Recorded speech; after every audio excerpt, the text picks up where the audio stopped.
একজন মালিকের পোষা টিয়া পাখি ভুলবশত তার বাচ্চার এয়ার স্যাক ক্ষতিগ্রস্ত করে ফেলে খাবার খাওয়ানোর সময়, কারণ সে অভিজ্ঞ ছিল না। এরপর টিয়া পাখির বাবা যখন বাচ্চাটিকে ফুলে ওঠা অবস্থায় দেখে, তখন সে তাকে বাসা থেকে তাড়িয়ে দিতে চায়। বাচ্চাটিকে একটি বেলুনের মতো ফুলে ওঠা দেখে মালিকেরা সহ্য হল না।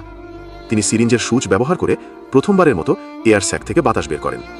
তবে সমস্যা ছিল, যখনই বাচ্চাটি মুখ খুলে খাবার চায় তখনই তার এয়ার স্যাক আবার ফুলে উঠত।